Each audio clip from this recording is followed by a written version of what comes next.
Hello everyone, good morning. તો last વિડીયોની અંદર આપણે ત્રણ મુખ્ય નિયમો હતા એ પૂરા કર્યા. આવભાવનો નિયમ, ગુણનો નિયમ અને પૌલીનો નિયમ. એને આધારે કોઈ પણ તત્વ છે એની ઇલેક્ટ્રોન રચના આપણે લખવી હોય તો કઈ રીતે લખી શકીએ એ માહિતી મેળવેલી હતી. એટલે જ્યાં સુધી આપણે કેમિસ્ટ્રી વિષય સાથે જોડાયેલા રહેશું ત્યારે આ બાબત તમને ખૂબ જ ઉપયોગી રહેવાની છે. કારણ કે ઇલેક્ટ્રોન રચના છે એ ના આધારે ઘણી બધી પ્રક્રિયાઓ કે ઘણા બધા ટોપિકો સમજવાના થશે.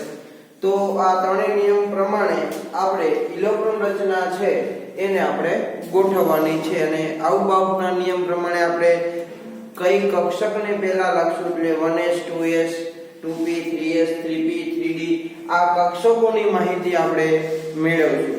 જ્યારે પૌલીના નિયમ પ્રમાણે આપણે કઈ કક્ષકમાં કેટલા ઇલેક્ટ્રોન સમાઈ શકે એની માહિતી મેળવશું અને એના આધારે આપણે ઇલેક્ટ્રોનને ગોઠવશું. અને જ્યારે હુન્ડના નિયમના આધારે એ ઇલેક્ટ્રોન છે એની ગોઠવણી એટલે કે એ ઇલેક્ટ્રોન કેવી રીતે એ કક્ષકો છે એની અંદર ગોઠવાશે એ માહિતી આપણે મેળવશું. તો મેં કાલે કીધેલું કે જે આ ત્રણ નિયમો છે એની ઉપરથી તમને ઘણા બધા MCQ પૂછાય છે, એટલે એના ઉદાહરણો પણ આપણે જોવાના છે. પણ આપણે છેલ્લો ટોપિક જે આ ચેપ્ટરનો બાકી છે એને આપણે પહેલા પૂરો કરીએ અને પછી આપણે એ ઉદાહરણ વિશે ચર્ચા કરશું. તો જો હવે છેલ્લો ટોપિક કે આપણે ઇલેક્ટ્રોન રચના કેવી રીતે લખવાની એ નક્કી કર્યા પછી અમુક ઇલેક્ટ્રોન રચના છે એ અપવાદ હોય. અપવાદ એટલે કે આ ત્રણ નિયમો છે એનું ક્યારેક પાલન કરતી હોય પણ ખરી અને ના પણ હોય. તો એવી ઇલેક્ટ્રોન રચના કઈ છે, એવું થવાનું કારણ શું છે એ આપણે સમજવાનું છે કે જે 12મા ધોરણની અંદર પણ ખૂબ ઉપયોગી થવાનું છે ક્યાંક ને ક્યાંક. તો જોઈએ કે અપૂર્ણ ભરાયેલી, અપૂર્ણનો મતલબ છે પૂરેપૂરી નહીં. એટલે દાખલા તરીકે હું S કક્ષકની વાત કરું તો એની કેપેસિટી 2 ઇલેક્ટ્રોન છે એ સમાવવાની છે. તો એની અંદર 2 ઇલેક્ટ્રોન હોય તો એ પૂર્ણ ભરાયેલી કહેવાય. પણ હું P કક્ષકની વાત કરું તો P કક્ષકની અંદર 6 ઇલેક્ટ્રોન સમાય તો એની અંદર 6 ઇલેક્ટ્રોન અંદર હોય તો એને પૂર્ણ ભરાયેલી કહેવાય. પણ જો એની અંદર 6 કરતા ઓછા ઇલેક્ટ્રોન હોય એટલે 5 હોય 4 હોય 3 હોય કે 2 હોય તો એ P કક્ષકને શું કહેવાય તો કે અપૂર્ણ ભરાયેલી P કક્ષક કહેવાય. કારણ કે એની કેપેસિટી 6 ની છે પણ 6 ઇલેક્ટ્રોન અંદર ભરાયેલા નથી તો એને અપૂર્ણ કક્ષક કહેવાય. તો જ્યારે અપૂર્ણ ભરાયેલી અને પૂર્ણ ભરાયેલી કક્ષકની, તો જો પૂર્ણ એટલે મેં તમને કીધું, અપૂર્ણ એટલે તમને કીધું, તો કક્ષકની સ્થાયીતા માટેની યાદ રાખો. તો એની સ્થાયીતા માટે આપણે અમુક બાબતો છે એ આપણે યાદ રાખવાની છે. તો એમાંથી પહેલી બાબત વિશે આપણે ચર્ચા કરશું કે 3D અને 4s કક્ષક માટે.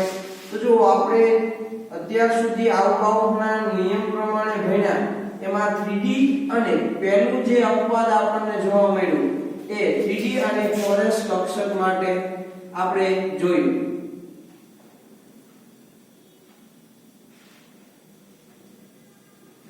તો જો આપણે આમ જોવા જઈએ તો 4s કક્ષક છે એ 3D પછી આવે પણ ધરાય છે પહેલા. તેનું રીઝન શું અને શાના લીધે એની ચર્ચા આપણે કરવાની છે. ચાલો 3D કક્ષક અહીંયા લખશું અને અહીંયા 4s કક્ષકની ચર્ચા કરશું. બરાબર છે. ચાલો આજે તારીખ 24 થઈ એટલે 24/11/20 અને આપણે આ પહેલા નંબરનું બોર્ડ છે એ આપણે લખી દઈશું. ચાલો તો જો હું 3D અને 4s કક્ષકની વાત કરું તો 3D કક્ષક માટે n બરાબર કેટલા થાય 3 અને d નું મૂલ્ય શું સૂચવે છે l નું મૂલ્ય. તો 0 હોય તો s, 1 હોય તો p અને 2 હોય તો શું થાય તો કે d. તો જો તમને 3D કક્ષક માટે n અને l ના મૂલ્ય 3 અને 2 મળ્યા. એવી જ રીતે હું 4s કક્ષક માટે n નું મૂલ્ય મેળવવા જાઉં તો 4 મળે અને l નું મૂલ્ય મેળવવા જાઉં તો 0 મળે. તો જો આની ઊર્જા મેળવવી છે તો ઊર્જા બરાબર તમે શું લખી શકો તો કે ભાઈ n + l તો તમને n નું મૂલ્ય આપેલું છે 3 વત્તા n નું મૂલ્ય કેટલું છે 2 તો તમને જો ઊર્જા આની મળી 5 હવે એ જ માટે આપણે ફોરેસ માટે ઊર્જા મેળવીએ તો ઊર્જા બરાબર શું આવે તો કે n + l તો જો અહીંયા l બરાબર તમને શું આપેલા 0 અને n બરાબર 4 તો 4 + 0 તો આની ઊર્જા તમને મળીશું 4 તો જો આ બંને ઉપરથી આપણે શું કહી શકીએ તો કે 3D કક્ષક છે એની ઊર્જા કેવી તો કે વધુ કોની સાપેક્ષે ફોરેસ કક્ષકની સાપેક્ષે તો આની કેવી થાય ઊર્જા તો કે ઊર્જા ઓછી કોની સાપેક્ષે તો કે 3D કક્ષકની સાપેક્ષે એની ઊર્જા ઓછી તો જો ફોરેસ કક્ષકની વાત કરીએ તો એનો મુખ્ય ક્વોન્ટમ કેવો છે વધુ જો હું ફોરેસ કક્ષકની વાત કરી આ જ વસ્તુને હું આકૃતિમાં દર્શાવું તો જો આ પરમાણુનું કેન્દ્ર છે તો જો પહેલા અહીંયા આવે એ n બરાબર 1 હોય બીજી n બરાબર 2 હોય ત્રીજા નંબર ઉપર n બરાબર 3 હોય અને ચોથા નંબર ઉપર n બરાબર 4 બરોબર છે તો તમે જો કે આપણે આના નામ આપવા હોય તો ચાલો આ કેન્દ્રની સૌથી નજીકની કક્ષક n બરાબર 1 અને એની અંદર તમને ખબર છે 1s પ્રકારની એક જ કક્ષક આવેલી હોય એવી રીતે આ n બરાબર 2 છે તો આમાં બે પ્રકારની કક્ષક હોય એક 2s અને બીજી 2p કક્ષક આ n બરાબર 3 છે તો આમાં પણ ત્રણ કક્ષકો હોય 3s 3p અને 3d આવી ત્રણ કક્ષકો આવેલી હોય અને આ n બરાબર 4 છે તો જો આમાં 4s 4p 4d અને 4f આવી ચાર કક્ષકો આવેલી હોય તો આમ જોવા જઈએ તો જો પહેલા કઈ કક્ષક આવે તો કે 3D કક્ષક આવે તો જો જે 3D કક્ષક છે એ કેન્દ્રથી કેવી છે તો કે 4s ની સાપેક્ષમાં નજીક કારણ કે 4s કક્ષક છે ક્યાં છે આવવાની તો કે n બરાબર 4 તો જો 3D કક્ષક છે એ 4s થી કેવી છે તો કે કેન્દ્રથી નજીક આવેલી છે જ્યારે 4s કક્ષક છે એ કેન્દ્રથી કેવી છે તો કે દૂર છે તેમ છતાં જો ઇલેક્ટ્રોન ભરાવો કેમાં જોઈએ પહેલા તો કે ભાઈ 3D કક્ષકમાં ઇલેક્ટ્રોન પહેલા ભરાવો જોઈએ કારણ કે ઇલેક્ટ્રોન ભરાવાની શરૂઆત ક્યાંથી થાય તો કે પહેલા નંબરથી થાય પહેલા 1s માં આવે પછી 2s માં પછી 2p માં તો થવું જોઈએ શું તો કે 3D કક્ષકમાં પહેલા ઇલેક્ટ્રોન આવવા જોઈએ પણ ઇલેક્ટ્રોન સૌથી પહેલા કેમાં આવે છે તો કે 4s કક્ષકની અંદર ઇલેક્ટ્રોન છે એ સૌથી પહેલા દાખલ થાય છે તો આવું થવાનું રીઝન શું તો કે ઊર્જાના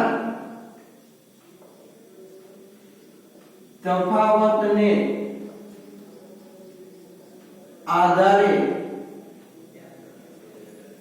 પહેલા ઇલેક્ટ્રોન શું થાય તો કે દાખલ થાય અને આમાં 4s ભરાય પછી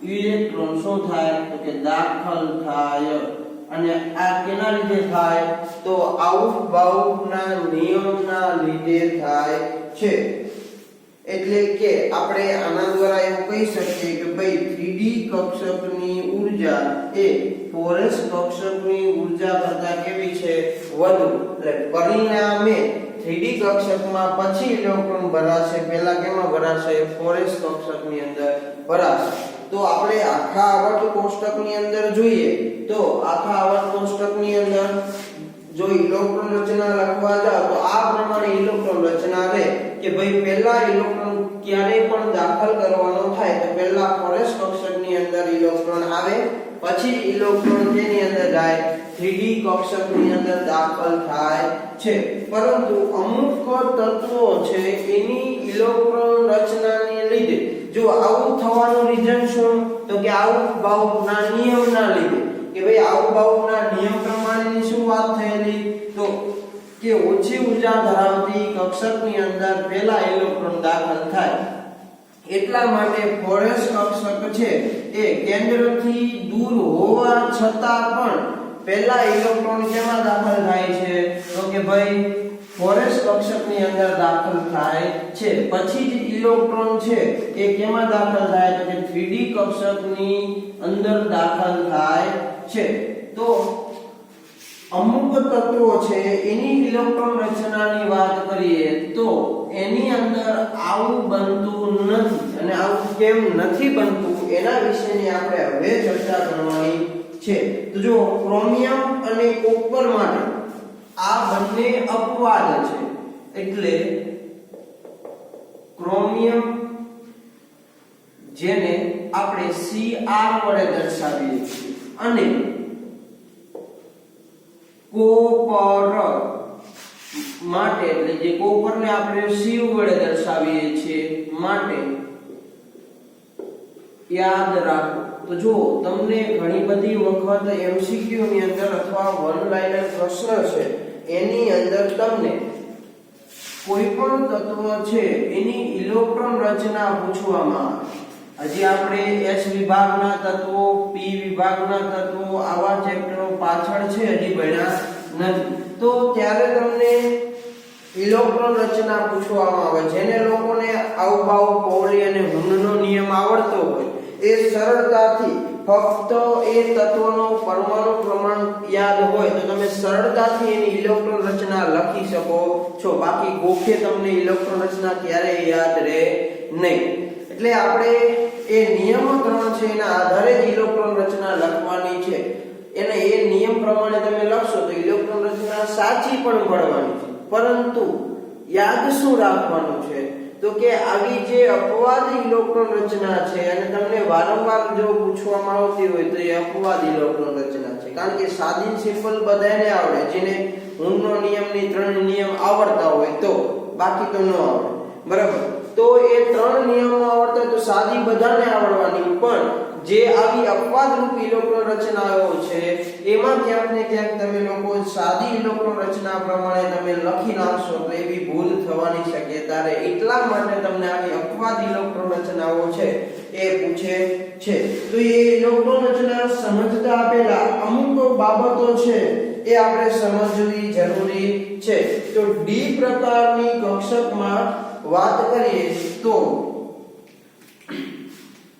ડી કક્ષકમાં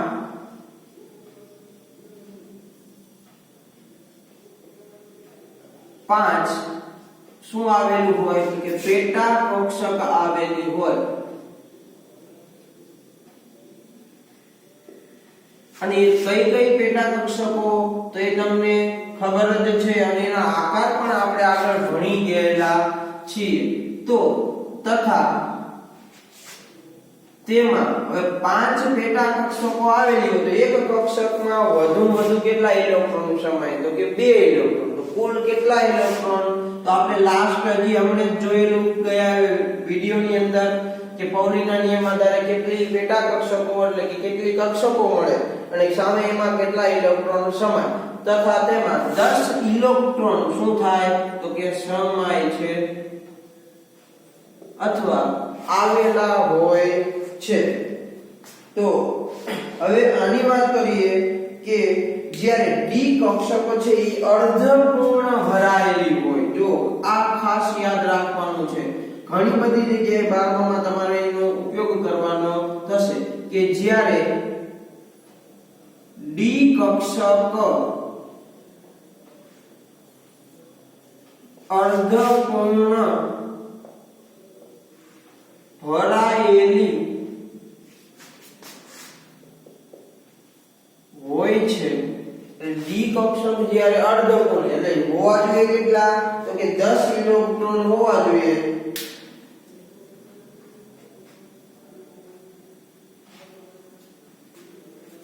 અથવા એની અંદર 10 ઇલેક્ટ્રોન કરતા ઓછી હોય તેને શું કહેવાય અર્ધપૂર્ણ ભરાયેલી કક્ષક કહેવાય તો જ્યારે ડી કક્ષક અર્ધપૂર્ણ ભરાયેલી હોય છે એટલે કે ડી કક્ષકમાં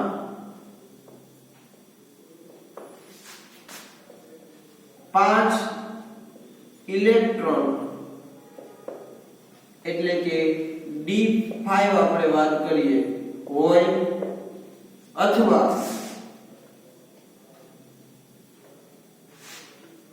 સંપૂર્ણ ભરાયેલી હોય એટલે કે 10 ઇલેક્ટ્રોન એટલે કે D10 હોય ત્યારે તે વિશિષ્ટ રીતે શું હોય સ્થાયી હોય છે। તો જો આ બે બાબતો યાદ રાખવાની છે આપણે કે જ્યારે D કક્ષક છે એ D5 સ્વરૂપે હોય અથવા D10 સ્વરૂપે હોય અથવા D0 સ્વરૂપે હોય। આમાં 0 નો આપણે ઉલ્લેખ કર્યો નથી પણ એ આગળ આવવાનો છે। તો આ ત્રણ સ્વરૂપમાં જ્યારે ઇલેક્ટ્રોન એની પાસે હોય ત્યારે એ કેવા હોય તો કે વિશિષ્ટ સ્થાયી હોય। વિશિષ્ટ સ્થાયી નો મતલબ શું તો કે જો સ્થાયી નો મતલબ એવો કે જે ઇલેક્ટ્રોન મેળવે પણ નહીં અને ઇલેક્ટ્રોન ગુમાવે પણ નહીં। એટલે કે તમારે જે વસ્તુ જોતી છે તમને મળી રહે તો તમારી સ્થાયીતામાં વધારો થાય। એટલે કે તમે ઘરે હોય તો ઘરે ઘરે લ્યો, જેટલી વસ્તુ જોતી એટલી તમને મળી જતી હોય એટલે બહાર જવાની કઈ જરૂર નથી, બરોબર છે। પણ જેમ D10 એટલે કે 10 ઇલેક્ટ્રોન ભરાયેલા હોય તો એને સ્થાયી કહેવાય કારણ કે સંપૂર્ણ ભરાયેલી છે। એટલે હવે ઇલેક્ટ્રોન મેળવે પણ નહીં અને ઇલેક્ટ્રોન ગુમાવે પણ નહીં। પણ એ જ્યારે D5 સ્વરૂપ એટલે અર્ધપૂર્ણ ભરાયેલી, જો 10 ઇલેક્ટ્રોનની જગ્યાએ કેટલા ઇલેક્ટ્રોન તો કે 5 ઇલેક્ટ્રોન ભરાયેલા હોય ને તો પણ એ કેવી હોય તો કે વિશિષ્ટ રીતે સ્થાયી હોય છે। એટલે આ D કક્ષકો માટે આપણે બે યાદ રાખવાનું કે D5 સ્વરૂપે હોય તો એ વિશિષ્ટ રીતે સ્થાયી હોય અને D10 સ્વરૂપે હોય તો પણ એ વિશિષ્ટ રીતે શું હોય તો કે સ્થાયી કક્ષક હોય છે। અને જે D કક્ષકમાં જો 4 ઇલેક્ટ્રોન હોય એટલે આપણે જોઈએ કે કદાચ એની સ્થાયીતા ક્યારે આવે છે તો કે D5 સ્વરૂપે હોય અને D10 સ્વરૂપે હોય ત્યારે। તો જો જ્યારે તે D4 સ્વરૂપે અથવા D9 સ્વરૂપે, 9 નો મતલબ અંદર ફક્ત 9 જ ઇલેક્ટ્રોન આવેલા હોય અને D4 નો મતલબ છે કે અંદર ફક્ત કેટલા તો કે 4 જ ઇલેક્ટ્રોન આવેલા હોય તો સ્વરૂપે હોય ત્યારે તે સ્થાયીતા પ્રાપ્ત કરવા બાજુની કક્ષકમાં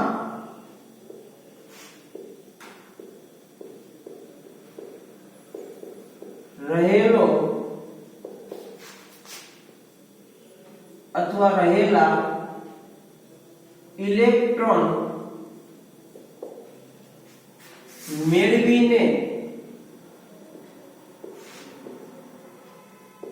સ્થાયી બને છે।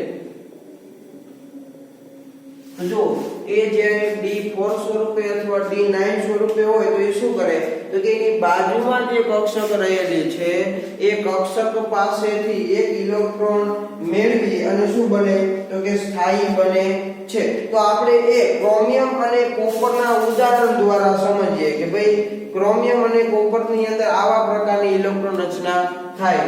તો જો પહેલા આપણે Cr ની વાત કરીએ, ક્રોમિયમ જે 24 નંબરનું તત્વ છે।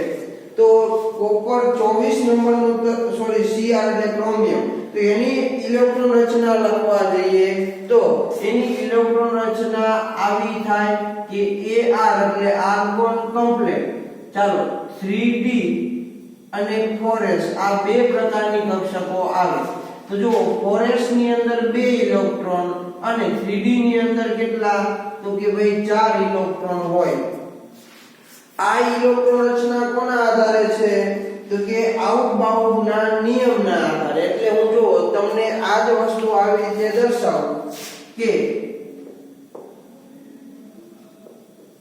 આર્ગોન કમ્પ્લેટ 3D કક્ષક છે એના કેટલા ભાગ પડે તો કે 5 1 2 3 અને 4 એટલે આ કક્ષક છે એ 3D કક્ષક અને આ કક્ષક છે એ ફોરસ કક્ષક દર્શાવીએ અને આ ઇલેક્ટ્રોન રચના કોના આધારે તો કે આઉટ-બાઉટના નિયમ અનુસાર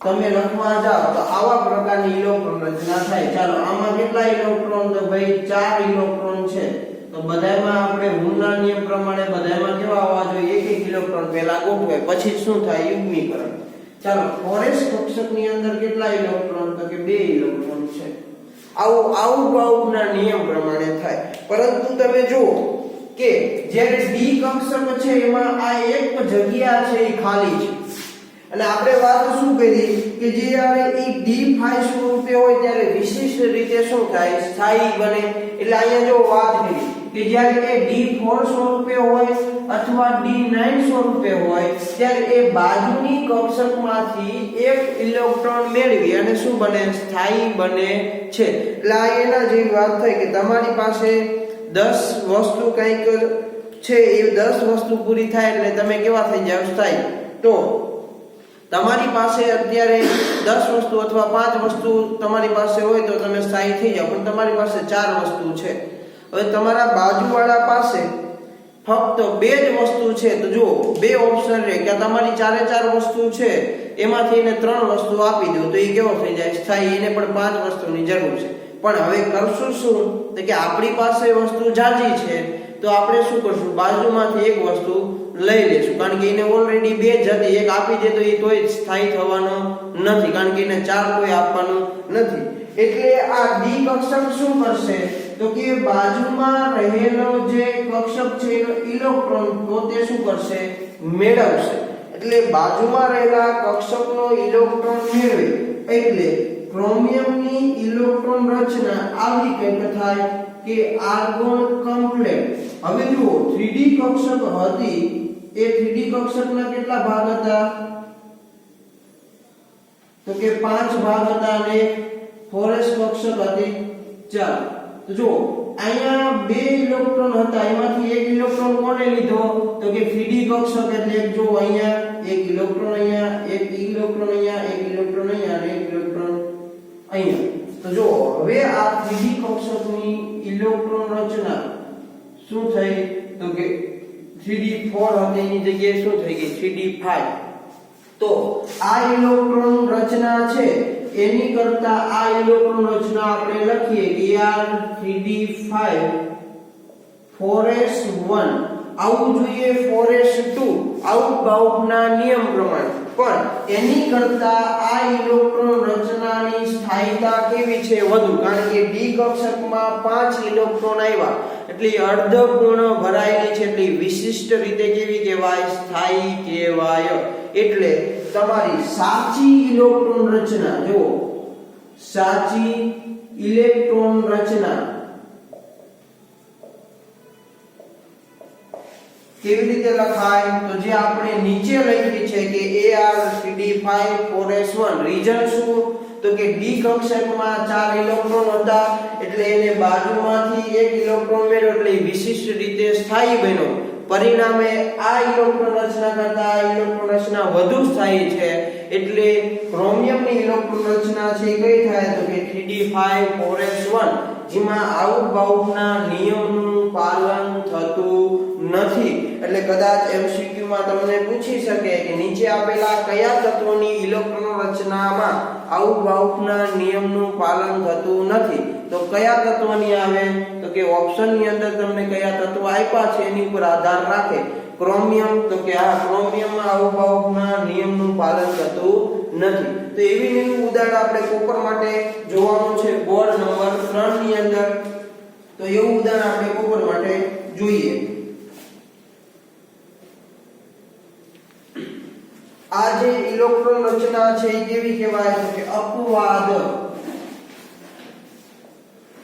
આ કેવી ઇલેક્ટ્રોન રચના છે તો કે અપવાદ ઇલેક્ટ્રોન રચનામાં આવે આવભાવના નિયમનું પાલન થતું નથી એટલા માટે. એટલે ખાસ આપણે આ બાબતો છે એ યાદ રાખવાની છે, કારણ કે વારંવાર તમને જો પૂછવામાં આવશે તો આજ, અને તમે ભૂલ કરશો તો પણ આની અંદર જ કે યાદ નહીં આવે કે આ તો અપવાદ છે કે આની અંદર ઇલેક્ટ્રોન રચના આવી રીતે નહીં, આવી રીતે લખવાની હોય એટલા માટે. બરાબર છે. ચાલો તો આપણે બીજું ઉદાહરણ પણ જોઈએ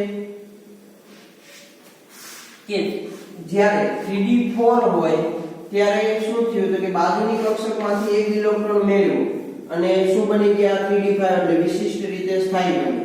હવે એવું જ આપણે 3d9 માટે જોઈએ. બરાબર છે. તો ચાલો એનું ઉદાહરણ મારે લખવું છે. તો ઉદાહરણ તરીકે હું Cu ની વાત કરીએ જે 29 નંબરનું તત્વ છે અને એની ઇલેક્ટ્રોન રચના જો હું લખવા જાઉં તો Ar બીજું શું લખાય તો કે 3d9 4s2 આવી રીતે લખાય. આ ઇલેક્ટ્રોન રચના કોના આધારે છે તો કે આઉટ-બાઉન્ડના નિયમ પ્રમાણે.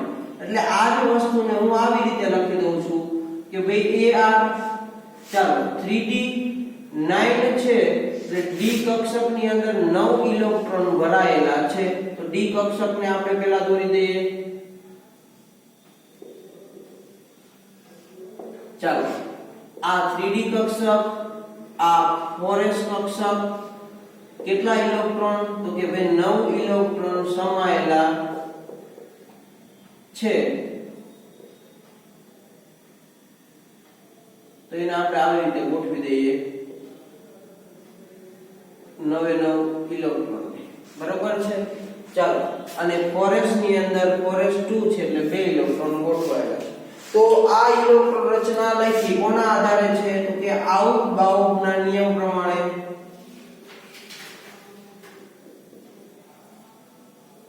નિયમ મુજબ આવી ઇલેક્ટ્રોન રચના થાય. પણ જો આપણે આગળ જે લખાણ લખ્યું સમજાય એ પ્રમાણે શું તો કે જ્યારે d કક્ષકની અંદર 10 ઇલેક્ટ્રોન હોય ને તો એ વિશિષ્ટ રીતે સ્થાયી બને ને ગમે એ વ્યક્તિ હોય તો બને ત્યાં સુધી શું કરે સ્થાયી થવાની એટલે સ્ટેબલ થવાની કોઈ પણ ચાન્સીસ હોય એ કરે એટલે સ્ટેબલ થવાની વૃત્તિ ધરાવે.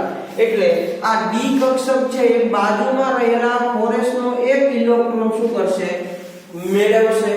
એટલે એ એક ઇલેક્ટ્રોન મેળવી અને આવા પ્રકારની ઇલેક્ટ્રોન રચના છે એ બનાવશે. તો એ કેવા પ્રકારની બને તો કે Ar 3d10 4s1 એટલે કે હું લખવા જાઉં બોક્સની અંદર દોર્યા છે એ પ્રમાણે તો એની ઇલેક્ટ્રોન રચના કંઈક આવા પ્રકારની થાય.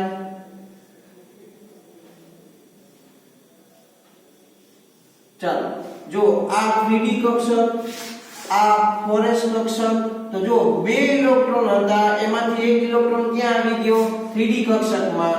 પરિણામે હવે જે ઇલેક્ટ્રોન રચના છે એ કેવા પ્રકારની બની તો કે ભાઈ 3d10 પ્રકારની એટલે કે 4s1 થઈ ગયો. તો આ જે ઇલેક્ટ્રોન રચના છે એ ઇલેક્ટ્રોન રચના કેવી છે તો કે સાચી ઇલેક્ટ્રોન રચના.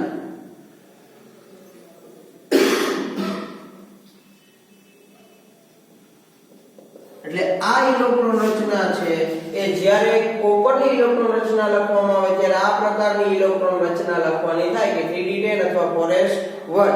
અને આને શું કહેવામાં આવે તો કે અપવાદ. આ ઇલેક્ટ્રોન રચના છે કેવી છે અપવાદ ઇલેક્ટ્રોન રચના છે. એટલે આટલી બાબત છે એ આપણે ધ્યાનમાં લેવાની છે. તો તમારી બુકની અંદર તમે જોશો તો લાસ્ટ પેજ ઉપર ક્યાંક તમને ઇલેક્ટ્રોન રચના છે એ બધી લખીને આપેલી હશે. તો જેટલી ઇલેક્ટ્રોન રચના અપવાદ છે આખા આવર્ત કોષ્ટકમાં એ ઇલેક્ટ્રોન રચના માટે એ ત્યાં સ્ટાર કરી એટલે ફુદેડી કરી અને તત્વના સંજ્ઞા ઉપર સ્ટાર કરેલો હશે. તો જેટલા આવર્ત કોષ્ટકની અંદર સ્ટાર કરેલા તત્વો દર્શાવેલા છે બધાની ઇલેક્ટ્રોન રચના આવી d કક્ષકના લીધે શું હશે અપવાદ સ્વરૂપે રહેલી હશે. એટલે ખાસ યાદ રાખવાનું વારંવાર આ અપવાદ ઇલેક્ટ્રોન રચના છે આપણને પૂછવામાં આવે છે. તો હવે આપણે શું જોવાનું છે તો અહીંયા આપણું ચેપ્ટર પૂરું થાય છે. પણ જે ઓલા હુન્ડના નિયમો અને પૌલીના નિયમો હતા એ નિયમોને આધારે જે તમને MCQ પૂછવામાં આવે છે, પ્રશ્ન પૂછવામાં આવે છે, એ કેવા પ્રકારના પ્રશ્ન હોય છે એની આપણે ચર્ચા કરવાની છે. તો આપણે અહીંયા એના પ્રશ્નની વાત કરીએ તો તમને આવા કંઈક પ્રકારના પ્રશ્ન પૂછાઈ શકે, એટલે તમારે એક્ઝામની અંદર કેવી રીતે આન્સર લખવા એની તમને ખબર પડે.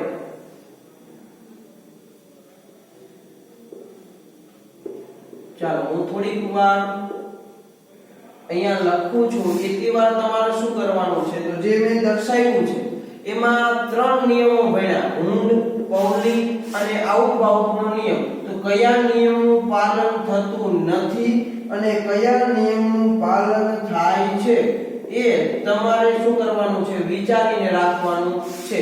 આકૃતિ તમારી સામે છે બોર્ડમાં, બરાબર છે. તો તમારે ફક્ત કયા નિયમનું પાલન થાય છે અને કયા નિયમનું પાલન નથી થતું એ ખાલી વિચારીને રાખવાનું છે.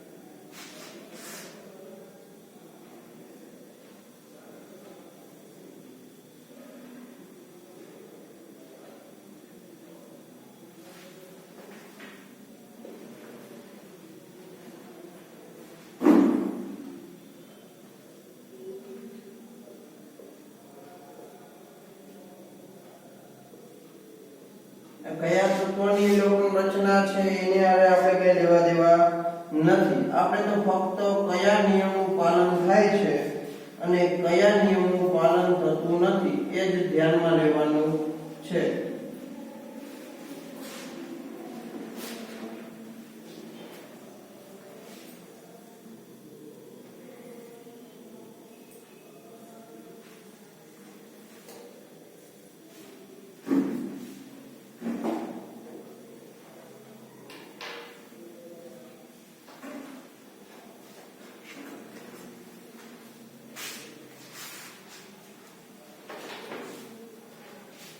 ચાલો તો જો આવા રીતે તમને પ્રશ્ન એવો પૂછાય કે આપેલી ઇલેક્ટ્રોન રચનાની અંદર કયા નિયમનું પાલન થતું નથી, અથવા એવો ઊંધો પ્રશ્ન પૂછે કે આપેલી ઇલેક્ટ્રોન રચનામાં કયા નિયમનું પાલન થાય છે. એટલે આપણે શું કરવાનું છે, તો કયા નિયમનું હાલ પાલન થતું નથી એ આપણે જોવાનું છે. તો જો એના માટે આપણને બધા નિયમની ખબર હોવી જોઈએ, બરોબર છે.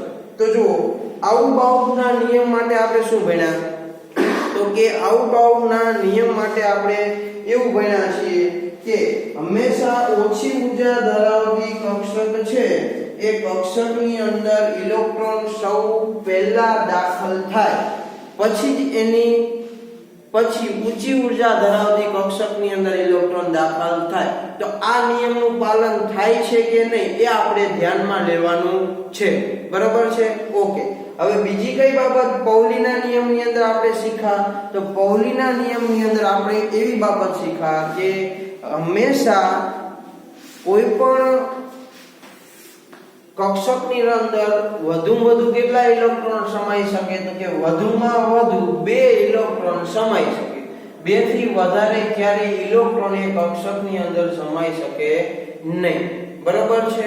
ઓકે, પછી હુન્ડના નિયમમાં શું શીખા, તો કે હંમેશા ઇલેક્ટ્રોન છે એ કેવી રીતે ગોઠવાય, તો કે એકબીજાને સમાંતર એટલે કેવી રીતે, તો કે બધાની દિશા કા ઉપરની દિશામાં હોય, બરોબર છે. જ્યારે એક ઇલેક્ટ્રોન ગોઠવવાનો હોય અને એક જ કક્ષકની અંદર બંને ઇલેક્ટ્રોન હોય તો ફરજિયાત બંનેની દિશા કેવી હોવી જોઈએ, એકબીજાથી વિરુદ્ધ, એટલે કે સમાંતર ગોઠવાય, એક ઓલા દિશાની અંદર નહીં. તો એમાં હુન્ડના નિયમ માટે આપણે એટલું શીખા, બરોબર છે.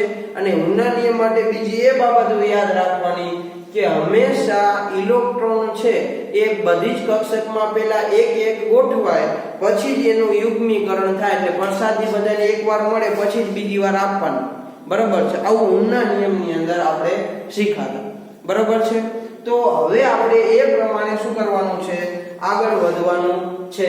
તો જો પહેલી વ્યાખ્યા, પહેલું તમને ઉદાહરણ આપ્યું છે, એમાં આપણે બધી જ વસ્તુઓ છે એ વિશે વિચારતું જવાનું છે. તો જો અહીંયા તમને આપ્યું છે, એમાં જો આની ઉર્જા ઓછી, કારણ કે એક જ કક્ષક છે, એના નિયંત્રણ એટલે એની કરતા વધારે હંમેશા બી કક્ષકની ઉર્જા હોય s કરતા. તો જો આ આખી ભરાઈ ગઈ, પછી જ આ કક્ષકમાં ઇલેક્ટ્રોન દાખલ થયેલા છે, એટલે આમાં આઉબાઉના નિયમનું પાલન થયેલું છે કે ભાઈ આ સંપૂર્ણ ભરાય પછી જ આની વાત થાય. બીજું કે પૌલીના નિયમ પ્રમાણે તો કે ભાઈ વધુ બે ઇલેક્ટ્રોન હમાય. ચાલો આમાં વધુ એક કક્ષકમાં બે ઇલેક્ટ્રોન મૂકેલા છે, એમાંય કોઈનો પ્રશ્ન આવતો નથી. બરાબર. પણ વાત થઈ ત્રીજા નિયમની, હુન્ડના નિયમની. તો હુન્ડના નિયમ પ્રમાણે શું હતું કે પહેલા બધી કક્ષકમાં એક એક ઇલેક્ટ્રોન ગોઠવાય, પછી જ બીજી કક્ષકમાં ઇલેક્ટ્રોનનું યુગ્મીકરણ થાય, એટલે બધાની પ્રસાદી એક એક વાર મળવી જોઈએ, પછી જ બીજાને પ્રસાદી આપવાની. તો જો અહીંયા તો એકને હજી પ્રસાદી મળી જ નથી, અને હમણાં અહીંયા શું થઈ ગયું, યુગ્મીકરણ થઈ ગયું છે. તો આમાં હુન્ડના નિયમનું પાલન થતું નથી. તો આ પહેલામાં શું થાય, હુન્ડના નિયમનું પાલન થતું નથી. આ પહેલા માટે તમે આવું કહી શકો કે આમાં હુન્ડનો નિયમ છે એનું પાલન થતું નથી. ચાલો બીજા માટે વાત કરીએ. તો જુઓ પહેલું આઉબાઉનો નિયમ ચકાસો. ચાલો આની ઉર્જા ઓછી, એ સંપૂર્ણ ભરાયેલા પછી જ એની પછી ઊંચી ઉર્જા ધરાવતી કક્ષકમાં દાખલ થાય. તો જો આમાં બે ઇલેક્ટ્રોન તો સમાઈ શકે, પણ ઇલેક્ટ્રોન કેટલા, એક જ ઇલેક્ટ્રોન છે, અને તોય આ ત્રણેય કક્ષકની અંદર ઇલેક્ટ્રોન ગોઠવાયેલા છે. તો આમાં આઉબાઉનો નિયમ કે જેના ઓછી ઉર્જા ધરાવતી કક્ષક સંપૂર્ણ ભરાય પછી શું થાય, તો કે બીજી કક્ષકો છે એટલે એની કરતા ઊંચી ઉર્જા ધરાવતી કક્ષકો છે એને અંદર ઇલેક્ટ્રોન દાખલ થાય. તો જો આમાં એવું થતું નથી, હજી આમાં એક ઇલેક્ટ્રોન સમાઈ શકવાની શક્યતા છે, તો પણ આમાં ઇલેક્ટ્રોન ગોઠવાયેલા છે, એટલે આમાં કોના નિયમનું પાલન થતું નથી, તો કે આઉબાઉના નિયમનું પાલન થતું નથી.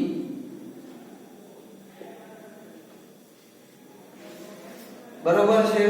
ચાલો આની વાત કરીએ. તો જો આની અંદર કયા નિયમનું પાલન થતું નથી. ચાલો આ સંપૂર્ણ ભરાઈ ગયેલી, પછી ક્યાં ઇલેક્ટ્રોન દાખલ થયો, તો કે બીજી કક્ષાની અંદર. બરોબર છે. ઓકે. પણ આની અંદર તમે જોવા જાઓ તો કે પૌલીના નિયમ પ્રમાણે વધુ બે ઇલેક્ટ્રોન સમાઈ શકાય, એ પણ ઓકે. હવે જો આની અંદર ચારેય ક્વોન્ટમાંક છે ને એના મૂલ્ય કેવા મળવા જોઈએ, કે ભાઈ જુદા જુદા મળવા જોઈએ. એક ઇલેક્ટ્રોન માટે, કક્ષક માટે ચારેય ક્વોન્ટમાંકના મૂલ્ય સમાન હોતા નથી, એટલે એક તો આમાં પૌલીના નિયમનું પાલન થતું નથી. બીજું હુન્ડના નિયમની વાત કરીએ તો જો હુન્ડના નિયમમાં શું કીધું હતું કે આમાં ઇલેક્ટ્રોન એકબીજાના મહત્તમ સ્પિનના ભ્રમણના મૂલ્ય કેવા રહે, એકબીજાને સમાંતર રહે એવા. બરોબર છે. તો જો આ બંને કેવા છે, +1/2, ના કેવા -1/2. એટલે આમાં વાત કરીએ તો આમ જોવા જઈએ તો પૌલી અને હુન્ડના નિયમનું પાલન થતું નથી. બરોબર છે. પણ આ એરો હું સુધારી નાખું તો ફક્ત શું આવે, હુન્ડના નિયમનું પાલન થતું નથી. એટલે તમારે ખાસ ધ્યાન રાખવાનું કે એટલા લખાય એટલા જ નથી, આમાંથી બનાવવા એટલા બનાવી શકાય. બરોબર છે. ચાલો ચોથા નંબર ઉપર જઈએ. ચાલો આમાં તો કે વધુ બે ઇલેક્ટ્રોન સમાઈ જાય પછી આગળ ગાડી હાલે, ઓકે સમાયેલા છે, બંને એકબીજાની વિરુદ્ધ દિશામાં છે, પૌલીના નિયમનું પણ પાલન થાય છે, ઓકે. હવે આગળ વધીએ કે આની અંદર જોઈએ તો જો આ પહેલી કક્ષક રહી એમાં કેટલા ઇલેક્ટ્રોન છે, તો કે 3 ઇલેક્ટ્રોન છે. તો પહેલી આઉબાઉના નિયમનું પાલન થયેલું જ, પણ પૌલીના નિયમ પ્રમાણે કોઈ પણ એક કક્ષકમાં વધુ કેટલા ઇલેક્ટ્રોન સમાય, 2 જ સમાય. આમાં કેટલા મૂકેલા છે, 3. એનો મતલબ કે પૌલીના નિયમનું પાલન થતું નથી, કારણ કે પૌલીના નિયમ પ્રમાણે કોઈ પણ કક્ષકની અંદર વધુમાં વધુ કેટલા ઇલેક્ટ્રોન મૂકી શકો?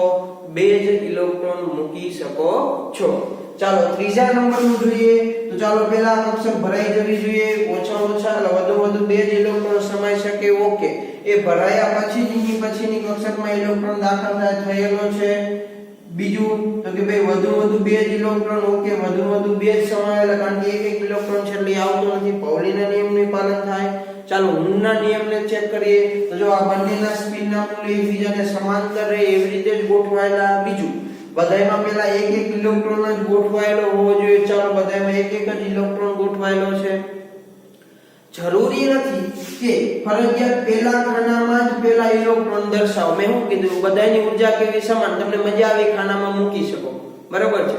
જો આમાં બધા નિયમનું શું થાય? પાલન. કારણ કે હુનના નિયમ પ્રમાણે તો કે બધામાં પહેલા એક ઇલેક્ટ્રોન ગોઠવાય, પછી શું થાય? યુગ્મીકરણ. ચાલો 2 જ ઇલેક્ટ્રોન છે, 2 માં એક મૂકેલો છે. એ તમે પહેલા મૂકો કે એક પહેલા મૂકો ને એક છેલ્લે મૂકો, વચ્ચે ખાલી રાખો તો પણ શું થાય? સાચું. તો આના માટે જોઈએ તો શું થાય? તો કે બધા જ નિયમનું શું થાય? તો કે પાલન થાય છે. આમાં બધા જ નિયમનું શું થાય? પાલન થાય છે. બરાબર છે. ચાલો આની વાત કરીએ તો ચાલો આ સંપૂર્ણ ભરાયેલી એટલે એની પછીની કક્ષકમાં ઇલેક્ટ્રોન દાખલ થયેલા આઉબાઉના નિયમ પ્રમાણે. ઓકે, પૌલીના નિયમ પ્રમાણે વધુમાં વધુ 2 જ ઇલેક્ટ્રોન સમાય. બંનેના ચારેય ક્વોન્ટમના મૂલ્યો ક્યારેય સમાન મળે નહીં, સમાન પણ મળતા નથી. ઓકે, હુનના નિયમ પ્રમાણે શું? બધાય પહેલા એક ઇલેક્ટ્રોન ગોઠવાઈ જાય, એના સ્પિનના મૂલ્ય એકબીજાને કેવા રહે? તો કે સમાંતર રહે. બરાબર છે. એવું પણ છે બધાયમાં એક ગોઠવાઈ ગયેલો પછી યુગ્મીકરણ થયેલું છે. તો આમાં ત્રણે નિયમનું શું થાય છે? પાલન થાય છે. એટલે આના માટે શું કહી શકો? તો કે બધા જ નિયમનું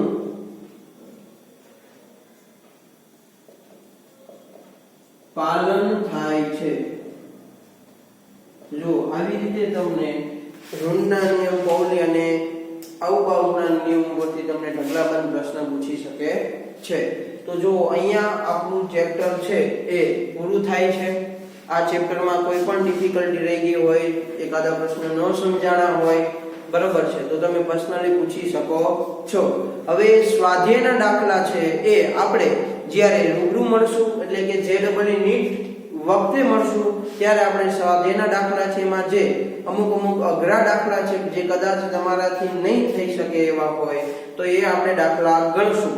બાકી તમે સૂત્ર ભણી ગયા છો, બરાબર છે, જેટલા તમારાથી સોલ્વ થાય એટલા તમારી રીતે સોલ્વ કરજો. બાકી આપણે રૂબરૂ મળશું ત્યારે એને જરૂરથી સોલ્વ કરશું. તો નેક્સ્ટ વિડિયોની અંદર આપણે નવા ચેપ્ટર સાથે મળશું. આજે આપણે અહીંયા સુધી રાખીએ છીએ.